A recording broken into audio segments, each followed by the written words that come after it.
Good morning, everyone. I'm presenting the topics resistance to change and the planned change models. So there are two models that I'll talk about later. So the first question is, what do you understand by change? Anyone? Hasina? Alteration or decision. Yeah, alteration of something old to new. So basically, change is like when you're introducing something new in an, let's say in an organization, there's a new structure or a pattern or a behavior. So the introduction of something new in an organization is called change. It can also be said that replacing something old with something new. Okay, so if you want a definition, then change can be defined as the alteration, modification, transformation of something old to something new. Then, so why do we need a change in an organization? Basically, an organization will opt for a change only when they see that their old methods or behavior in the organization is not working well. So they need to change a few things to increase their productivity or efficiency in the organization. Okay, so changes can't be made suddenly. They have to be pre-planned. Okay, because there will be resistance in the organization. So like let's just say that today our HOD sir asks us to wear our uniforms tomorrow, and our uniforms are not ready.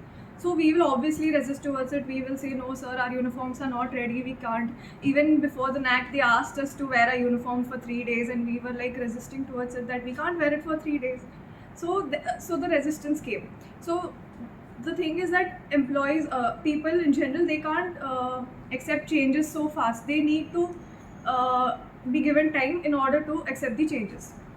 So the resistance that is so resistance is basically the reluctance or unwillingness that people show towards changes that are being introduced. Like for example, in our university, we have seen so many changes. During the NAC visit, we've seen the university being beautified and everything. But we are accepting all these changes because we are.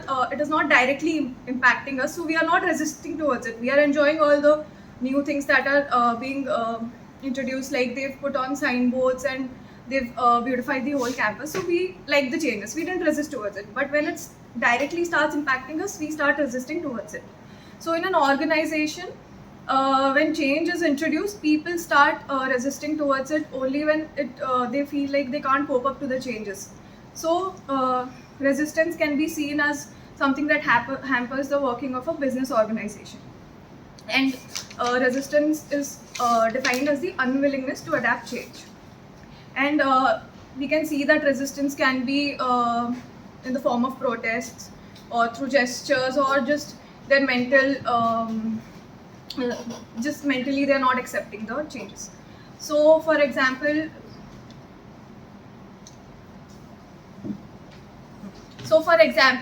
the university said that library will be only open for till 10 o'clock instead of 11.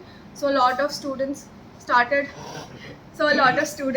protesting that they want the library to be open till 11 o'clock, and in the form of protests.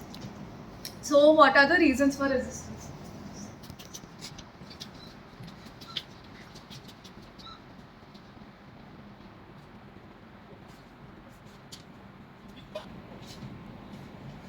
So the first one is mistrust, or we can say lack of confidence. The second one is emotional responses. Then the third is fear of failure. Then the fourth is poor communication.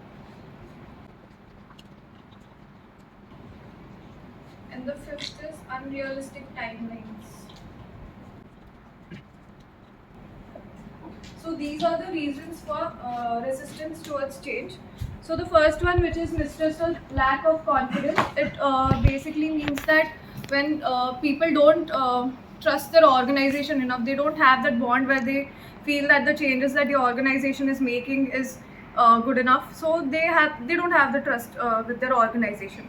And the lack of confidence is basically when they don't give enough trust to the organization. They also feel like, yeah, we also can't cope up to these changes, so they lack the confidence. Then the second one is emotional responses. Like for example, let's just say in an organization, there is a as a recreation hall or something, where the employees are gathering towards together during their break time or anything, and they are like engaging with each other. But the company then decides to make better use of the recreation room and convert it into something that will be more productive for them. So the employees will start resisting towards it, that we are not accepting the change, we don't want our recreation hall to be taken away from us, like that. So emotional responses. Then after that is fear of failure. When the employees feel like the changes that the company is trying to introduce is not going to end up well, so they are confident that it is not going to be successful, so they start resisting towards it. Then after that is poor communication. For example, the organization has planned a change to introduce, and they are not conveying it properly towards their employees. So the employees are misunderstanding it. So there is lack of proper communication. So that leads to resistance. Then after that is unrealistic timelines. So for example, like I already said, you need to give people time to change.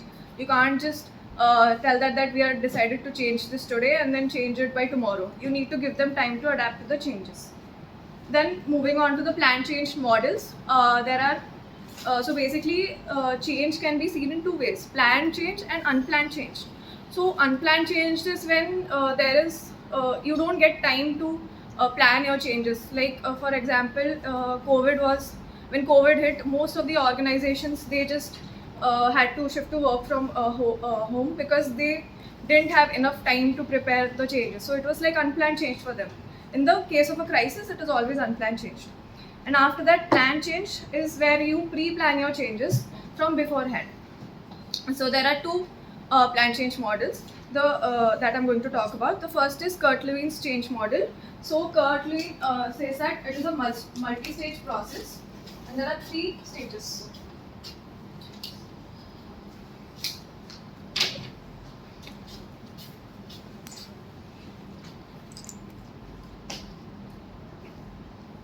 So the first stage is unfreezing.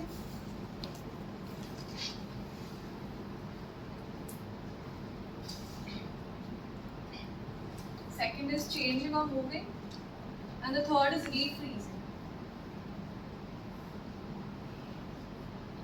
So Kurt Lewine, he said that when changes are supposed to be made, it should be a multi-stage process. It shouldn't be like a change is introduced and we just implement it. He says that there should be stages for it. So the first stage, unfreezing, means that the old methods or the structure or the patterns of an organization, they need to be stopped. So basically, let's just say in our department only, they asked us to wear our uniforms on Wednesdays.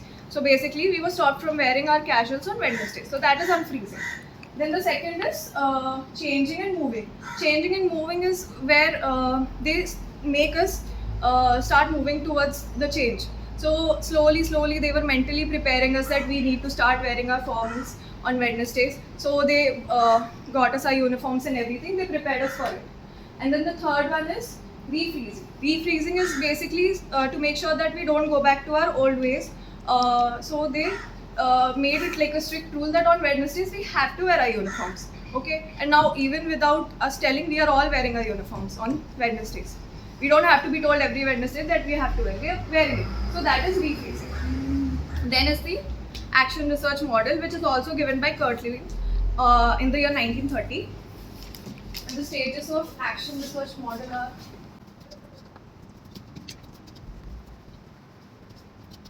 so there are 8 stages in the action research model.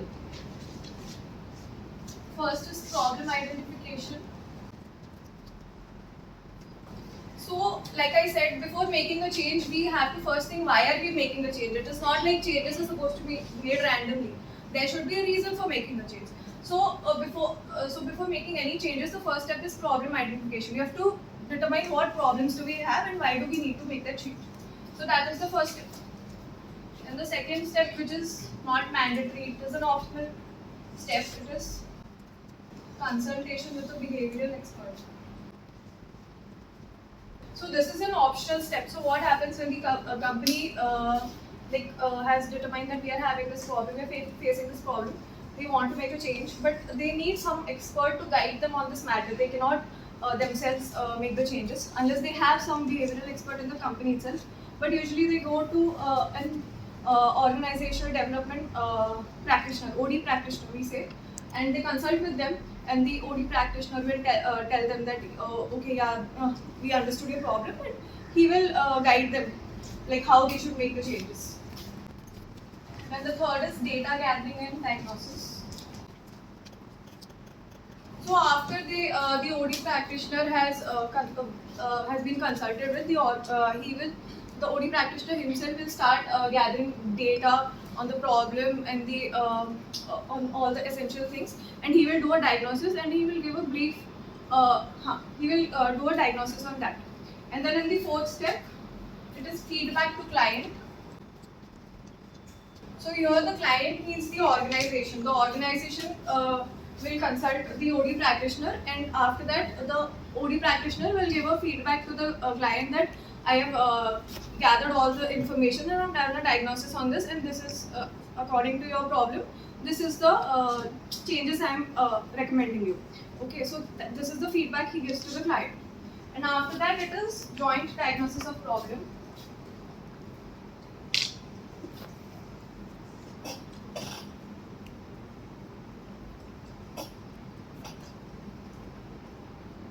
So after giving the feedback, both the organization and the OD practitioner, they will sit together and they will do a joint diagnosis. Like before, it was not completely finalized, but they will start finalizing all the things and all the changes that they need to implement in the organization.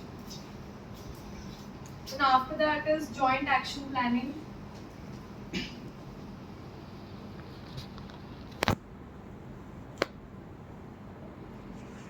In this, after the changes have been discussed, they will start implementing the changes and make the employees also, they will start mentally prepare the employees, and they will start moving towards that change.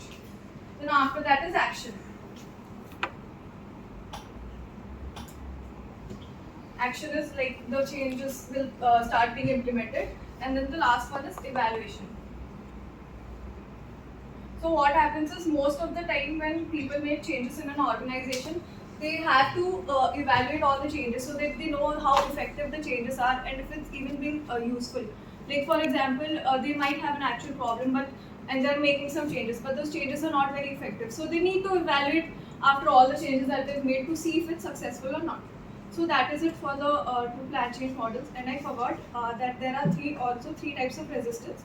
One is group resistance, individual resistance, and organizational resistance. So in organizational resistance, the organization as a whole is resisting towards the changes that are being introduced in the organization. Like everyone is against it. And after that, there is group resistance, where only a certain group of people like employees collectively, they resist towards the changes. And then after that is individual resistance, where an individual only himself he feels that I am not going to cope up with all these changes, so he resists towards it. That's it.